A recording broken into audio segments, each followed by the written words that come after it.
ആദാമും ഹൗവായും പാപത്തിൽ വീഴുവാൻ തക്കവണ്ണം ദൈവം എന്തിനാണ് അവരെ പരീക്ഷിച്ചത്? എന്തിനാണ് സർപ്പം സ്ത്രീയെ സമീപിച്ചത്? അതെന്തുകൊണ്ട് പുരുഷൻ്റെ അടുത്ത് ചെന്നില്ല?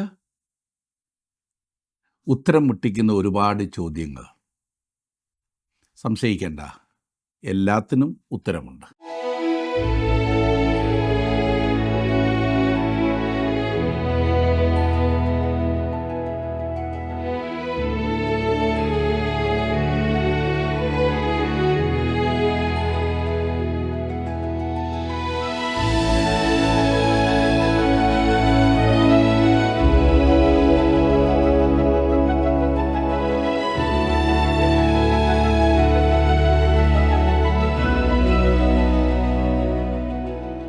ജീവസന്ദേശം പ്രോഗ്രാമിലേക്ക് എല്ലാവരെയും സ്വാഗതം ചെയ്യുന്നു. ജീവിതത്തിൽ പരീക്ഷകൾ ഒഴിച്ചുകൂടാൻ കഴിയാത്ത സംഗതിയാകുന്നു. പരീക്ഷകളിൽ ജയവും തോൽവിയുമെല്ലാം സ്വാഭാവികമെന്ന് വരികിലും ചില തോൽവികൾ ജീവിതത്തിൻ്റെ നിലവാരത്തെ സമ്പൂർണ്ണമായി തന്നെ മാറ്റിക്കളയും. മാത്രമല്ല, തോൽവികളിൽ നാം എങ്ങനെ പ്രതികരിക്കുന്നു എന്നുള്ളതും ഗൗരവമേറിയ വിഷയമാകുന്നു. പാപത്തെ മറച്ചു വെക്കുന്നത് ശുഭമല്ല, എന്നാൽ ഏറ്റുപറഞ്ഞുപേക്ഷിക്കുന്നവർക്ക് കരുണ ലഭിക്കുമെന്ന് തിരുവചനം നമുക്ക് ഉറപ്പ് നൽകുന്നു. ഉൽപ്പത്തി പുസ്തകം 3-ാം അധ്യായം അതിൽ 1 മുതൽ 6 വരെയുള്ള വാക്യങ്ങൾ.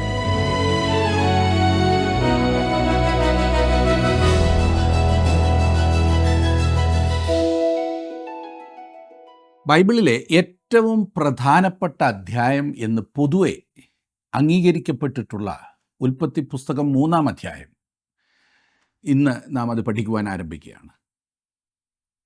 ഒരു വേദപണ്ഡിതൻ പറഞ്ഞത് ഉൽപ്പത്തി പുസ്തകം 3-ാം അധ്യായം ബൈബിളിൻ്റെ ചുഴിയാണിയാണ് എന്നത്രേ. ആ പറഞ്ഞതിൽ നിങ്ങൾക്ക് എന്തെങ്കിലും സംശയമുണ്ടെങ്കിൽ ഉൽപ്പത്തി പുസ്തകം 1-ഉം 2-ഉം അധ്യായങ്ങൾ വായിച്ചിട്ട് 3-ാം അധ്യായം വിട്ട് 4 മുതൽ 11 വരെയുള്ള അധ്യായങ്ങളൊന്ന് വായിച്ചു നോക്കിക്കേ. അപ്പോൾ നിങ്ങൾക്ക് മനസ്സിലാകും, എന്തോ ഒരു വലിയ ശൂന്യസ്ഥലം പോലെ എന്തോ സംഭവിച്ചതായി നിങ്ങൾക്ക് താനേ മനസ്സിലാകും. ഒരു കണക്ഷൻ ഇല്ലാത്തതുപോലെ തോന്നും. ഉദാഹരണത്തിന് 1-ഉം 2-ഉം അധ്യായങ്ങളിൽ നാം നിഷ്കളങ്കതയിൽ മനുഷ്യനെ കാണുന്നു. എല്ലാം പൂർണ്ണമായിരിക്കുന്നു, ഭംഗിയായിരിക്കുന്നത് മാത്രമല്ല, ദൈവവും മനുഷ്യനും തമ്മിലുള്ള ഒരു കൂട്ടായ്മ ബന്ധം അവിടെയുണ്ട്. എന്നാൽ 4-ാം അധ്യായം വായിക്കുവാൻ തുടങ്ങുമ്പോൾ തന്നെ, അതെ 11-ാം അധ്യായം വരെ നാം വായിച്ചാൽ നമുക്ക് കാണുവാൻ സാധിക്കുന്നത് അസൂയ, കോപം, കൊലപാതകം, കള്ളം, ദുഷ്ടത, അഴിമതി, മറുതലിപ്പ്, ശിക്ഷാവിധി, എന്തെല്ലാം പ്രശ്നങ്ങളാണ്. ഇതെല്ലാം എവിടെ നിന്ന് വന്നു? എവിടെയാണ് ഇത് ആരംഭിച്ചത്? പാപം ആരംഭിച്ചത് ഇവിടെ. ഉൽപ്പത്തി പുസ്തകം 3-ാം അധ്യായത്തിലാണ് പാപം ആരംഭിച്ചതെന്ന് ഞാൻ വ്യക്തിപരമായി കരുതുന്നില്ല. എന്നാൽ മനുഷ്യനെ സംബന്ധിച്ചിടത്തോളം ഈ 3-ാം അധ്യായത്തിലാണ് പാപം ആരംഭിച്ചത്. 3-ാം അധ്യായത്തെക്കുറിച്ച് വേറൊരാൾ നടത്തിയ പ്രസ്താവന ഞാനൊന്ന് ഉദ്ധരിക്കാം. ഒരാൾ പറഞ്ഞു, ദൈവിക സത്യങ്ങളാകുന്ന നദികളുടെ പലതിൻ്റെയും ഉറവിടത്തിൽ ചെന്നെത്തുന്നതിന് നമ്മെ സഹായിക്കുന്നതാണ് ഉൽപ്പത്തി പുസ്തകം 3-ാം അധ്യായം. മനുഷ്യ ചരിത്രമാകുന്ന വേദിയിൽ അഭിനയിച്ചു കൊണ്ടിരിക്കുന്ന വലിയ നാടകത്തിൻ്റെ ആരംഭം ഇവിടെയാണ്. വീണുടഞ്ഞ മനുഷ്യൻ്റെ ഇന്നത്തെ അവസ്ഥയ്ക്കുള്ള ദൈവിക വിശദീകരണം നാം ഇവിടെ കാണുന്നു. നമ്മുടെ ശത്രുവായ പിശാചിൻ്റെ വഞ്ചനാപരമായ വേലകൾ നാം ഇവിടെ ദർശിക്കുന്നു. ദൈവകൃപ മനുഷ്യനിൽ നിന്നും എടുത്തു കളഞ്ഞാൽ അവന് നീതിയുടെ പാതകളിൽ നടക്കുവാൻ കഴിയില്ല എന്നത് നമുക്കിവിടെ കാണുവാൻ കഴിയുന്നു. പാപത്തിൻ്റെ ആത്മീയ ഫലങ്ങൾ നാം ഉൽപ്പത്തി പുസ്തകം 3-ാം അധ്യായത്തിൽ കാണുന്നു. അതായത്, ദൈവത്തിൽ നിന്നും ഓടിമറയുവാൻ ശ്രമിക്കുന്ന മനുഷ്യൻ, കുറ്റക്കാരനായ പാപിയോടുള്ള ദൈവത്തിൻ്റെ മനോഭാവം നമുക്കിവിടെ കാണുവാൻ കഴിയുന്നു. പാപത്തെ മൂടിവെക്കുവാൻ, ലജ്ജാകരമായുള്ളതിനെ മറയ്ക്കുവാൻ സ്വന്തം പരിശ്രമത്താൽ പാടുപെടുന്ന മനുഷ്യനെ നാം ഇവിടെ കാണുന്നു. നമ്മുടെ വലിയ ആവശ്യത്തെ നിറവേറ്റുവാൻ ദൈവം ക്രമീകരിച്ച മഹത്തായ മാർഗവും നമുക്കിവിടെ ദർശിക്കുവാൻ കഴിയും. ബൈബിളിലുടനീളം സഞ്ചരിക്കുന്ന ആ മഹത്തായ പ്രവചനത്തിൻ്റെ അരുവി ആരംഭിക്കുന്നത് ഉൽപ്പത്തി പുസ്തകം 3-ാം അധ്യായത്തിലാണ്.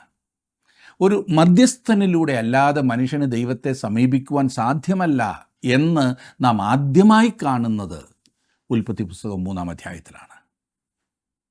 ഇനി നമുക്ക് ഉൽപ്പത്തി പുസ്തകം 3-ാം അധ്യായത്തിലെ ചില വാക്യങ്ങളൊന്ന് പരിശോധിക്കാം. 1-ാമത്തെ ഭാഗത്ത് മനുഷ്യനെ പരീക്ഷിക്കുന്നതിനുള്ള സാഹചര്യം ഒരുങ്ങുന്നതാണ് നാം കാണുന്നത്. ഉൽപ്പത്തി പുസ്തകം 3-ാം അധ്യായത്തിൻ്റെ 1-ാം വാക്യം ഞാൻ വായിക്കാം, ശ്രദ്ധിച്ചാട്ടെ. യഹോവയായ ദൈവമുണ്ടാക്കിയ എല്ലാ കാട്ട് ജന്തുക്കളെക്കാളും പാമ്പ് കൗശലമേറിയതായിരുന്നു. അത് സ്ത്രീയോട്, തോട്ടത്തിലെ യാതൊരു വൃക്ഷത്തിൻ്റെ ഫലവും നിങ്ങൾ തിന്നരുതെന്ന് ദൈവം വാസ്തവമായി കൽപ്പിച്ചിട്ടുണ്ടോ എന്ന് ചോദിച്ചു. ഇവിടെ ഒരു സംശയം ഉയരുന്നത് എന്തെന്നാൽ, എന്തുകൊണ്ട് പരീക്ഷണം? എന്തുകൊണ്ട് അവരെ പരീക്ഷിച്ചു? ഉൽപ്പത്തി പുസ്തകം 1-2 അധ്യായങ്ങളിലേക്ക് നാം തിരികെ പോയി പരിശോധിക്കുമ്പോൾ കാണുവാൻ സാധിക്കുന്നത്, മനുഷ്യൻ സൃഷ്ടിക്കപ്പെട്ടത് നിഷ്കളങ്കനായിട്ടാണ്, നീതിമാനായിട്ടല്ല. എന്താണ് നീതി? പരീക്ഷയുടെ നടുവിൽ നിരപരാധിത്വം പാലിക്കുന്നതാണ് നീതി എന്ന് പറയുന്നത്. പരീക്ഷ ഒന്നുകിൽ നിങ്ങളെ വളർത്തും അല്ലെങ്കിൽ തളർത്തും, രണ്ടിലൊന്നത് ചെയ്യും എന്നത് തീർച്ചയാണ്. ഏദൻ തോട്ടം ഒരു സസ്യോഷ്ണശാലയായിരുന്നില്ല. മനുഷ്യൻ സസ്യോഷ്ണശാലയിലെ ഒരു ചെടിയുമല്ലായിരുന്നു. സ്വഭാവ രൂപീകരണം ആവശ്യമാണ്. അത് പരീക്ഷയിലൂടെ മാത്രമേ സാധ്യമാകുകയുള്ളൂ. ഉത്തരവാദിത്വമുള്ള വ്യക്തിയായിട്ടാണ് മനുഷ്യനെ ദൈവം സൃഷ്ടിച്ചത്. ദൈവിക ഭരണത്തെ മഹത്വപ്പെടുത്തുവാനും അനുസരിക്കുവാനും ശുശ്രൂഷിക്കുവാനും അതിന് കീഴടങ്ങിയിരിക്കാനും മനുഷ്യൻ ഉത്തരവാദിത്വപ്പെട്ടവനാണ്. മനുഷ്യൻ തന്നെ തന്നെ ഉണ്ടാക്കിയതല്ല. ആരെങ്കിലും അങ്ങനെ ഒരു അവകാശവാദം മുഴക്കും എന്ന് ഞാൻ കരുതുന്നുമില്ല. ദൈവമത്രേ മനുഷ്യനെ സൃഷ്ടിച്ചത്. ദൈവം വെച്ചതായ വ്യവസ്ഥകളിൽ തനിക്ക് ബോധിച്ചതുപോലെ പ്രവർത്തിക്കാമല്ലോ. അവിടുന്ന് മനുഷ്യനോട് പറഞ്ഞു, ഉൽപ്പത്തി പുസ്തകം 2-ാം അധ്യായത്തിൻ്റെ 17-ാം വാക്യത്തിൽ, എന്നാൽ നന്മതിന്മകളെക്കുറിച്ചുള്ള അറിവിൻ്റെ വൃക്ഷത്തിൻ്റെ ഫലം തിന്നരുത്, തിന്നുന്ന നാളിൽ നീ മരിക്കും. ആ തോട്ടത്തിൽ ഫലം പറിച്ച് ഉപയോഗിക്കുവാൻ കൊള്ളാവുന്ന മരം ഈ പറഞ്ഞ ഒരെണ്ണം മാത്രമായിരുന്നില്ല എന്നോർക്കണം. ഈ വൃക്ഷത്തിൻ്റെ ഫലം മാത്രമേ തിന്നുവാൻ കൊള്ളാവുന്നതായി ആ തോട്ടത്തിലുള്ളൂ എന്നിരിക്കെ അത് തിന്നാൽ മരിക്കുമെന്ന് പറഞ്ഞാൽ തിന്നാഞ്ഞാലും മരിക്കുമല്ലോ. അപ്പോൾ ദൈവം വ്യവസ്ഥ വെച്ചിട്ട് തനിക്ക് ബോധിച്ചതുപോലെയാണല്ലോ പ്രവർത്തിക്കുന്നത് എന്ന് ചിന്തിക്കാമായിരുന്നു. ആ തോട്ടത്തിൽ ഫലം പുറപ്പെടുവിച്ചിരുന്ന അനേകം വൃക്ഷങ്ങളുണ്ടായിരുന്നു. അതിനാൽ ഈ പറഞ്ഞതായ മരത്തിൻ്റെ ഫലം മാത്രം മനുഷ്യൻ തിന്നണം എന്നില്ലായിരുന്നു, അതിൻ്റെ ആവശ്യമില്ലായിരുന്നു. അതുകൊണ്ട് നാം മനുഷ്യനെ കാണുന്നത് ഉത്തരവാദിത്വമുള്ള ഒരു വ്യക്തിയായിട്ടാണ്. ഒന്നുമില്ല എന്ന് പറഞ്ഞ് രക്ഷപ്പെടുവാൻ സാധ്യമല്ല. 3-ാം അധ്യായത്തിൻ്റെ 1-ാം വാക്യത്തിൽ നാം പാമ്പിനെ കാണുന്നു. ഇവിടെ പാമ്പിനെ പരിചയപ്പെടുത്തുകയാണ്. ഉടനെ മനസ്സിൽ ഉയർന്നു വരാവുന്ന യുക്തിപരമായൊരു സംശയം എന്തെന്നാൽ, അത് എവിടെ നിന്നാണ് ഈ തോട്ടത്തിൽ കടന്നുകൂടിയത്?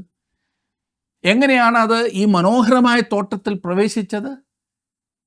ദൈവവചനത്തിൻ്റെ വെളിച്ചത്തിൽ എനിക്ക് പറയുവാൻ കഴിയുന്നത്, അവിടെ ചുറ്റിത്തിരിഞ്ഞ് നടന്നിരുന്ന ഒരു ജന്തു ആയിരുന്നില്ല പാമ്പ്. വാസ്തവത്തിൽ അത് അവിടെ എങ്ങനെ വന്നു എന്ന് നമ്മോട് പറഞ്ഞിട്ടില്ല. അതവിടെ ഉണ്ടായിരുന്നു എന്ന് മാത്രമേ നമ്മോട് പറഞ്ഞിട്ടുള്ളൂ. ഈ വിഷയത്തിൽ പല കാര്യങ്ങളും ദൈവവചനം പറയാതെ വിട്ടിട്ടുണ്ട്. സാത്താന് വളരെയധികം ഉപയോഗിക്കുവാൻ കഴിയുമായിരുന്ന ഒരു ജന്തുവാണ് പാമ്പ്. സാത്താൻ അതിനെ ശരിക്കങ്ങ് ഉപയോഗിക്കുകയും ചെയ്തു. ഇന്നും സാത്താൻ ഉപയോഗിക്കുന്ന മാർഗം ഇതല്ലേ? വിശുദ്ധ പൗലോസ് കൊരിന്ത്യർക്ക് ലേഖനം എഴുതിയപ്പോൾ 2 കൊരിന്ത്യർ 11-ാം അധ്യായത്തിൻ്റെ 14-ാം വാക്യത്തിൽ പറഞ്ഞു, സാത്താൻ താനും വെളിച്ചദൂതൻ്റെ വേഷം ധരിക്കുന്നുവല്ലോ എന്ന്. ബൈബിളിൽ മറ്റെവിടെ പറഞ്ഞിട്ടുള്ളതിലും അധികം സാത്താനെക്കുറിച്ച് പറഞ്ഞിട്ടുള്ള സ്ഥലമാണ് വെളിപ്പാട് പുസ്തകം.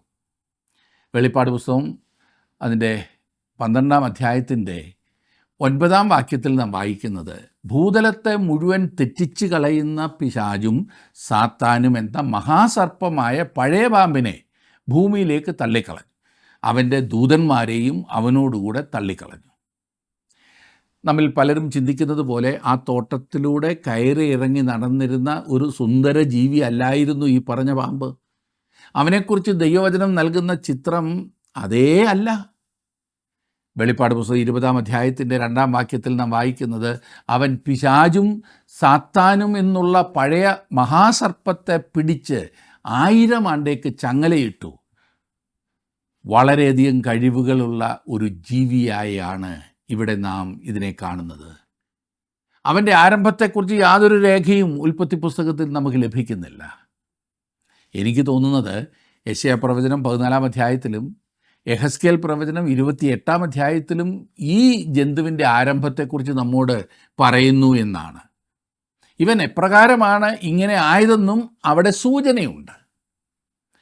ഉൽപ്പത്തി പുസ്തകം 3-ാം അധ്യായത്തിൻ്റെ 2-3 വാക്യങ്ങൾ ഞാൻ ഇനി വായിക്കാം. സ്ത്രീ പാമ്പിനോട്, തോട്ടത്തിലെ വൃക്ഷങ്ങളുടെ ഫലം ഞങ്ങൾക്ക് തിന്നാം, എന്നാൽ നിങ്ങൾ മരിക്കാതിരിക്കേണ്ടതിന് തോട്ടത്തിൻ്റെ നടുവിലുള്ള വൃക്ഷത്തിൻ്റെ ഫലം തിന്നരുത്, തൊടുകയും അരുത് എന്ന് ദൈവം കൽപ്പിച്ചിട്ടുണ്ട് എന്ന് പറഞ്ഞു. എന്തുകൊണ്ടാണ് ഈ പാമ്പ് സ്ത്രീയെ സമീപിച്ചത്? അത് വളരെ നല്ലൊരു ചോദ്യമാണ്. അതെന്തുകൊണ്ട് പുരുഷൻ്റെ അടുത്ത് ചെന്നില്ല? ദൈവം ആദാമിനെ സൃഷ്ടിച്ചപ്പോൾ അവനോട് പറഞ്ഞു, തോട്ടത്തിലെ എല്ലാ വൃക്ഷത്തിൻ്റെയും ഫലം നിനക്ക് തിന്നാം, എന്നാൽ ഈ പ്രത്യേക മരത്തിൻ്റെ ഫലം തിന്നരുത് എന്ന്. ഹവ്വായെ പിന്നീടാണല്ലോ സൃഷ്ടിച്ചത്. അങ്ങനെ ഹവ്വായ്ക്ക് കിട്ടിയ അറിവ് പുരുഷനിൽ നിന്നായിരുന്നു. ദൈവം നേരിട്ട് അവളോട് നിർദ്ദേശിക്കുകയായിരുന്നില്ലല്ലോ. അതുകൊണ്ട് പാമ്പ് ആദ്യം സ്ത്രീയുടെ അടുത്ത് ചെന്നു.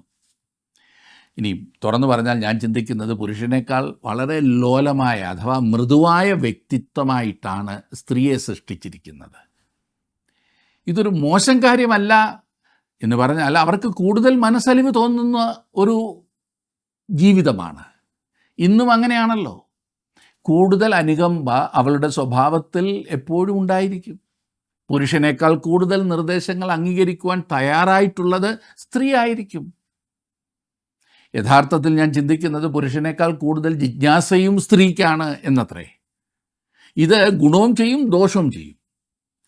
തെറ്റായ മതാചാരങ്ങളിലും പാഷാണ മതങ്ങളിലും കൾട്ടുകളിലും ദുരുപദേശങ്ങളിലും ഒക്കെ കൂടുതൽ ചെന്ന് ചാടുന്നതും പിന്നീട് പുരുഷനെ അതിലേക്ക് വലിച്ചിഴയ്ക്കുന്നതും ഒക്കെ സ്ത്രീ തന്നെയാണ്. വാസ്തവത്തിൽ പല കൾട്ടുകളുടെയും ഇസങ്ങളുടെയും സ്ഥാപകർ സ്ത്രീകളാണെന്ന് കാണുവാൻ സാധിക്കുന്നുണ്ട്. ഞാൻ അവരെ അടച്ച് കുറ്റപ്പെടുത്തുകയല്ല. അങ്ങനെ ആരെങ്കിലും ചിന്തിക്കുന്നെങ്കിൽ ക്ഷമിക്കണം. ഒരു യാഥാർത്ഥ്യം പറഞ്ഞു എന്ന് മാത്രം. താൻ ചെയ്യുന്നത് എന്താണെന്ന് സാത്താന് വ്യക്തമായും അറിയാമായിരുന്നു. അവൻ ചെയ്തത് എന്താണെന്ന് നമുക്കൊന്ന് പരിശോധിക്കാം. വളരെ വഞ്ചനാപരമായ ഒരു മാർഗവുമായിട്ടാണ് അവൻ വരുന്നത്.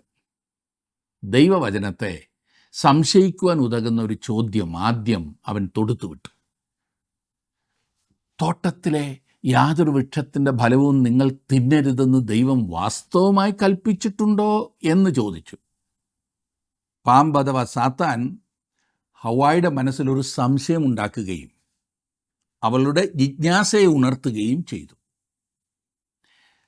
അവൾ മറുപടി പറഞ്ഞു, തോട്ടത്തിലെ വൃക്ഷങ്ങളുടെ ഫലം ഞങ്ങൾക്ക് തിന്നാം, എന്നാൽ നിങ്ങൾ മരിക്കാതിരിക്കേണ്ടതിന് തോട്ടത്തിൻ്റെ നടുവിലുള്ള വൃക്ഷത്തിൻ്റെ ഫലം തിന്നരുത്, തൊടുകയും അരുത് എന്ന് ദൈവം കൽപ്പിച്ചിട്ടുണ്ട്. ആ പറഞ്ഞ ഒരല്പം കൂട്ടിച്ചേർക്കലായിരുന്നില്ലേ? ഫലം തിന്നരുത് എന്ന് പറഞ്ഞിരിക്കുന്നത് നമുക്കറിയാം, എന്നാൽ തൊടുകയും അരുത് എന്ന് പറഞ്ഞിരിക്കുന്നത് ഞാനെങ്ങും കാണുന്നില്ല. ഇത് കേട്ട പാമ്പ് ദൈവവചനം പാടെ തള്ളിക്കളയുന്നു. 4-5 വാക്യങ്ങളിൽ നാം കാണുന്നത്, പാമ്പ് സ്ത്രീയോട്, നിങ്ങൾ മരിക്കയില്ല നിശ്ചയം. അത് തിന്നുന്ന നാളിൽ നിങ്ങളുടെ കണ്ണു തുറക്കുകയും നിങ്ങൾ നന്മതിന്മകളെ അറിയുന്നവരായി ദൈവത്തെ പോലെ ആകുകയും ചെയ്യും എന്ന് ദൈവം അറിയുന്നു എന്ന് പറഞ്ഞു. ഇവിടെ സാത്താൻ ദൈവത്തിൻ്റെ സ്നേഹത്തെയും നന്മയെയുമാണ് സംശയിക്കുന്നത്. ദൈവം നല്ലവനാകുന്നെങ്കിൽ ഇങ്ങനെ ഒരു നിയന്ത്രണം എന്തുകൊണ്ട് എന്നവൻ ചോദിക്കുകയാണ്. നിങ്ങൾ മരിക്കുകയില്ല എന്ന് സാത്താൻ പറയുമ്പോൾ അവൻ അർത്ഥമാക്കുന്നത് ദൈവം നീതിമാൻ അല്ല എന്നത്രേ. ദൈവം നീതിമാനായിരുന്നെങ്കിൽ നിങ്ങൾ മരിക്കുവാൻ അനുവദിക്കുമോ? അത് തിന്നുന്ന നാളിൽ നിങ്ങളുടെ കണ്ണ് തുറക്കുകയും നിങ്ങൾ നന്മതിന്മകളെ അറിയുന്നവരായി ദൈവത്തെപ്പോലെ ആകുകയും ചെയ്യുമെന്ന് ദൈവം അറിയുന്നു എന്ന് സാത്താൻ പറഞ്ഞപ്പോൾ അവൻ സത്യത്തിൽ ദൈവത്തിൻ്റെ വിശുദ്ധിയെയാണ് ചോദ്യം ചെയ്തത്. അപ്പോൾ ദൈവത്തിൻ്റെ സ്നേഹത്തെയും നന്മയെയും നീതിയെയും വിശുദ്ധിയെയും എല്ലാം സംശയിക്കത്തക്കവണ്ണം സാത്താൻ സ്ത്രീയോട് സംസാരിക്കുന്നു. ഇന്നും നമ്മുടെ ഉള്ളിലുണ്ടാകുന്ന സംശയങ്ങൾ ഈ രംഗങ്ങളിലൊക്കെ ആകുന്നുവല്ലോ. ഹൗവ ചെയ്തത് ദൈവവചനത്തോട് കൂട്ടിച്ചേർക്കുകയായിരുന്നു. ഈ നിരീശ്വരവാദികളും നവീകരണക്കാരെന്ന് പറയുന്ന ലിബറൽ ദൈവശാസ്ത്രക്കാരുമൊക്കെ ദൈവവചനത്തിൽ നിന്നും കുറയ്ക്കുകയാണ് ചെയ്യാറുള്ളത്, വെട്ടിക്കുറയ്ക്കുക. അതിനെതിരായി ദൈവം മുന്നറിയിപ്പ് കൊടുക്കുന്നുണ്ട്. കൂടുതൽ ആത്മീയം പറയുന്ന പല യാഥാസ്ഥിതികരും ദൈവവചനത്തോട് കൂട്ടിച്ചേർക്കുകയാണ് ചെയ്യുന്നത്. അതിനെതിരെയും ദൈവം മുന്നറിയിപ്പ് നൽകുന്നുണ്ട്. ഇന്നും നാം ഈ പ്രമാണത്തിൽ അനുസരിച്ചാണ് രക്ഷിക്കപ്പെടുന്നത് എന്ന് പറയുന്നവരുണ്ട്. അവരുടെ വാദം വിശ്വാസത്താലാകുന്നു രക്ഷിക്കപ്പെടുന്നത് എന്നത് ശരി തന്നെ. എന്നാൽ വിശ്വാസവും പിന്നെ വേറെ വേറെ ചിലതും കൂടിയൊക്കെ വേണം. ആ വേറെ ചിലതിന് പലതുമായി മുൻപോട്ട് വരുവാൻ അവർ തയ്യാറായി നിൽക്കുകയാണ്. ദൈവത്തിൻ്റെ വചനം പറയുന്നു, യേശു അവരോട് ദൈവത്തിന് പ്രസാദമുള്ള പ്രവൃത്തി അവൻ അയച്ചവനിൽ നിങ്ങൾ വിശ്വസിക്കുന്നത് അത്രേ എന്നുത്തരം പറഞ്ഞു. യോഹന്നാൻ എഴുതിയ സുവിശേഷം 6-ാം അധ്യായത്തിൻ്റെ 29-ാം വാക്യം. എത്ര പ്രധാനപ്പെട്ട ഒരു പ്രസ്താവനയാണിത്. ഈ സാത്താൻ എത്ര കൗശലപരമായി ദൈവത്തെ നിഷേധിക്കുന്നു എന്ന് നോക്കിക്കേ. അവൻ എതിർത്ത് പറയുന്നു, എന്നിട്ട് അവൻ്റെ വാക്കുകൾ ദൈവവചനത്തിന് പകരമായി പറയുന്നു. വിശ്വാസത്തിൻ്റെ അനുസരണം എന്ന വസ്തുത റോമാലേഖനം നമ്മെ പഠിപ്പിക്കുന്നു. വിശ്വാസം അനുസരണത്തിലേക്ക് നയിക്കുന്നു, അവിശ്വാസം അനുസരണക്കേടിലേക്കും നയിക്കുന്നു. സംശയം എപ്പോഴും അനുസരണക്കേടിലേക്കാണ് നയിക്കുന്നത്. അതുകൊണ്ട് തന്നെ അനുസരണം നമുക്കറിയില്ല. പുരുഷനും സ്ത്രീയും ദൈവവചനം അനുസരിക്കാതിരിക്കുന്നതാണ് ഇനിയും നാം കാണുവാൻ പോകുന്നത്. 6-ാം വാക്യം, 3-ാം അധ്യായത്തിൻ്റെ 6-ാം വാക്യം. ആ വൃക്ഷഫലം തിന്മാൻ നല്ലതും കാൺമാൻ ഭംഗിയുള്ളതും ജ്ഞാനം പ്രാപിപ്പാൻ കാമ്യവും എന്ന് സ്ത്രീ കണ്ടു. ഫലം പറിച്ച് തിന്നു, ഭർത്താവിനും കൊടുത്തു, അവനും തിന്നു. ഈ പാമ്പുണ്ടാക്കിയതായ ആകർഷണം ശ്രദ്ധിച്ചോ? അത് വളരെ ചിന്തിപ്പിക്കുന്നതാണ്. അത് ജഡത്തിന് ആകർഷകമായ ഒന്നായിരുന്നു. ആ വൃക്ഷഫലം തിന്മാൻ നല്ലത്, എന്നാൽ അതുകൊണ്ട് എല്ലാമായില്ല. വാസ്തവത്തിൽ പ്രധാനപ്പെട്ടത് അതായിരുന്നില്ല. അത് കാണാൻ ഭംഗിയുള്ളതായിരുന്നു. അത് ജഡത്തെ ആകർഷിക്കുന്നത് മാത്രമായിരുന്നില്ല, മനുഷ്യൻ്റെ മനസ്സിന് ആകർഷകമായതും കൂടിയായിരുന്നു. പിന്നെ പറയുകയാണെങ്കിൽ ജ്ഞാനം പ്രാപിപ്പാൻ കാമ്യം. ഈ പറഞ്ഞത് മനുഷ്യൻ്റെ ആധ്യാത്മിക വശത്തിന്, റിലീജിയസ് ആയിട്ടുള്ള ഭാഗത്തിൻ്റെ ആകർഷണം ആകുന്നു. മരുഭൂമിയിൽ 40 ദിവസങ്ങൾ ഉപവസിച്ച നമ്മുടെ കർത്താവ് ഇതേ പരീക്ഷകളാണ് സാത്താനാൽ അഭിമുഖീകരിച്ചത്. എനിക്ക് തോന്നുന്നു ഈ സാത്താന് ഈ പരീക്ഷ മാത്രമേ അറിയൂ എന്ന്. എവിടെ പോയാലും ഈ പരീക്ഷയാണ്. ഈ ചോദ്യങ്ങളാണ് പരീക്ഷയ്ക്ക് അവനിടുന്നത്. മത്തായി എഴുതിയ സുവിശേഷം 4-ാം അധ്യായത്തിലും മർക്കോസ് എഴുതിയ സുവിശേഷം 1-ാം അധ്യായത്തിലും ലൂക്കോസ് എഴുതിയ സുവിശേഷം 4-ാം അധ്യായത്തിലും നാം യേശുവിനുണ്ടായ പരീക്ഷകളെക്കുറിച്ച് കാണും. ഒന്നാമതായി സാത്താൻ നമ്മുടെ കർത്താവിനോട് പറഞ്ഞു, ഈ കല്ലുകൾ അപ്പമാകുവാൻ കൽപ്പിച്ചാലും എന്ന്. ഇത് ജഡത്തോടുള്ള ആകർഷണമായിരുന്നു. വൃക്ഷഫലം തിന്നാൻ നല്ലതെന്ന് കണ്ടതുപോലെ തുടർന്ന് സാത്താൻ യേശുവിന് ലോകത്തിലെ സകല രാജ്യങ്ങളും കാണിച്ചിട്ട് അതവന് വാഗ്ദാനം ചെയ്തു. അത് മനസ്സിനെ ആകർഷിക്കുന്നതായിരുന്നു. വൃക്ഷഫലം കാണാൻ ഭംഗിയുള്ളതായിരുന്നതുപോലെ. ഒടുവിലായി സാത്താൻ കർത്താവിനോട് പറഞ്ഞു, ദേവാലയ ഗോപുരത്തിൻ്റെ അഗ്രത്തിൽ നിന്നും താഴോട്ട് ചാടുക എന്ന്. ഇത് മനുഷ്യൻ്റെ ആധ്യാത്മിക വശത്തോടുള്ള ആകർഷണമായിരുന്നു. വൃക്ഷഫലം ജ്ഞാനം പ്രാപിപ്പാൻ കാമ്യമായി മനുഷ്യൻ ആദ്യം കണ്ടതുപോലെ ഇന്ന് സാത്താൻ തൻ്റെ ഉപായം മാറ്റി എന്ന് ഞാൻ ചിന്തിക്കുന്നില്ല. ഇത് ആധുനിക യുഗമല്ലേ, മനുഷ്യരൊക്കെ പഠിച്ചങ്ങ് മിടുക്കന്മാരായി, അതുകൊണ്ട് നമുക്ക് പരീക്ഷ മാറ്റിയേക്കാം, ഒരു റിമോട്ട് കൺട്രോൾ ഉപയോഗിച്ചങ്ങ് പരീക്ഷിച്ചേക്കാം, അല്ലെങ്കിൽ വല്ല കമ്പ്യൂട്ടറും ഉപയോഗിച്ച് പരീക്ഷണങ്ങൾ നടത്തിയേക്കാം, അല്ലെങ്കിൽ ഇൻ്റർനെറ്റിലൂടെ അങ്ങ് പരീക്ഷണം നടത്തിയേക്കാം എന്ന് ചിന്തിച്ച് അവൻ അനങ്ങാതിരിക്കുന്നു എന്ന് കരുതരുത്. ഇതിലൂടെ ഒക്കെ പരീക്ഷിക്കുന്നുണ്ട്. പണ്ട് അവൻ ഉപയോഗിച്ചിരുന്ന അതേ ഉപായങ്ങളും വേലകളുമാണ് ഇന്നും ഉപയോഗിക്കുന്നത് എന്ന് മാത്രം. അവൻ ആ തത്വം മാറ്റിയിട്ടില്ല. വിധം ഒരു പക്ഷേ മാറ്റിക്കാണും, തത്വം മാറ്റിയിട്ടില്ല. അവൻ്റെ കയ്യിലിരിക്കുന്നത് ആ പഴയ മാർഗം തന്നെയാണ്. അത് നിങ്ങളോടും എന്നോടും അവൻ ഇന്നും പ്രയോഗിക്കുന്നു. ഈ ചോദ്യം അല്ലെങ്കിൽ ഈ പരീക്ഷാ ചോദ്യം നമ്മുടെ കയ്യിൽ കിട്ടിയിട്ട് നൂറ്റാണ്ടുകളായി, സഹസ്രാബ്ദങ്ങൾ കഴിഞ്ഞെങ്കിൽ പോലും ഇന്നും അതിൽ തോൽക്കുന്നതാണ് വിചിത്രമായി എനിക്ക് തോന്നുന്നത്. സാത്താൻ അതിൽ വ്യത്യാസം വരുത്താത്തതിൻ്റെ കാരണമുണ്ട്. അത് അന്നത്തെ പോലെ ഇന്നും ഫലിക്കുന്നുണ്ട് എന്നവനറിയാം. യോഹന്നാൻ ലേഖനം എഴുതിയപ്പോൾ, യോഹന്നാൻ എഴുതിയ 1-ാം ലേഖനം 2-ാം അധ്യായത്തിൻ്റെ 16-ാം വാക്യത്തിൽ ഇപ്രകാരം പറഞ്ഞു: ജഡമോഹം, കൺമോഹം, ജീവനത്തിൻ്റെ പ്രതാപം, ഇങ്ങനെ ലോകത്തിലുള്ളതെല്ലാം പിതാവിൽ നിന്നല്ല, ലോകത്തിൽ നിന്നത്രയാകുന്നു. ജഡമോഹം അത് വൃക്ഷഫലം തിന്മാൻ നല്ലതെന്ന് കണ്ടതാണ്. കൺമോഹം വൃക്ഷഫലം കാണാൻ ഭംഗിയുള്ളതായിരുന്നല്ലോ. ജീവനത്തിൻ്റെ പ്രതാപം ജ്ഞാനം പ്രാപിപ്പാൻ കാമ്യമായ വൃക്ഷഫലം കണ്ടതാണത്. ഈ കാര്യങ്ങൾ പിതാവിൽ നിന്നുമല്ല, ലോകത്തിൽ നിന്നും അത്രേ വരുന്നത്. യേശു പറഞ്ഞത് ജഡത്തിൻ്റെ ഈ പാപങ്ങൾ മനുഷ്യൻ്റെ ഹൃദയത്തിൽ നിന്നുമാണ് വരുന്നത്. അതെ, ഹൃദയത്തിൻ്റെ ആഴത്തിൽ നിന്നും മനുഷ്യൻ്റെ ഈ പാപങ്ങൾ പൊന്തി വരുന്നു. ഇവിടെയാണ് സാത്താൻ തൻ്റെ ആകർഷണം കൊണ്ടുവരുന്നത്. മനുഷ്യവർഗത്തെ തെറ്റായ വഴിയിൽ കൊണ്ടുപോകുവാൻ പിശാച് ഉപയോഗിക്കുന്ന മാർഗം ഇതത്രേ. അതിലവൻ വിജയിക്കുന്നുമുണ്ട്. അവർ നന്മതിന്മകളെ തിരിച്ചറിയുമെന്ന് പറഞ്ഞിട്ട് എന്തായി? മനുഷ്യൻ്റെ വീഴ്ചയുടെ അനന്തരഫലങ്ങൾ ഇനിയും നമുക്ക് കാണുവാൻ സാധിക്കും. അതിലേക്ക് പ്രവേശിക്കുന്നതിന് മുൻപ് നമ്മുടെ ജീവിതത്തെ നമുക്കൊന്ന് പരിശോധിക്കാം. പാപത്തിൻ്റെ പ്രലോഭനങ്ങൾ നമ്മുടെ ജീവിതത്തിൽ വരുമ്പോൾ നാം അതിനെ സ്വയം നേരിട്ട് പരാജയപ്പെടുകയാണോ, അതോ ദൈവത്തിൽ ആശ്രയിച്ച് ദൈവശക്തിയാൽ അതിനെ നേരിടുകയാണോ ചെയ്യുന്നത്? ചിന്തിച്ചാട്ടെ. ദൈവശക്തിയോടെ മുൻപോട്ട് പോകുവാൻ ദൈവം നിങ്ങളെ സഹായിക്കും, അനുഗ്രഹിക്കും.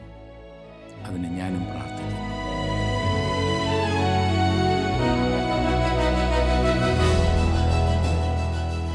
ദൈവത്തിൻ്റെ സർവായുധ വർഗം ധരിച്ചുകൊണ്ട് പിശാചിൻ്റെ തന്ത്രങ്ങളോട് എതിർത്തു നിൽപ്പീനെന്ന് എഫേസ്യ ലേഖനത്തിൽ നാം വായിക്കുന്നു.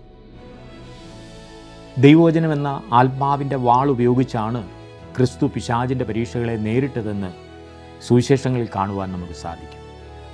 ദൈവവചനത്തിലുള്ള വിശ്വാസവും ദൈവവചനത്തോടുള്ള അനുസരണവും പിശാചിൻ്റെ പരീക്ഷകളെ അതിജീവിക്കുവാൻ നമ്മെ വളരെയധികം സഹായിക്കും.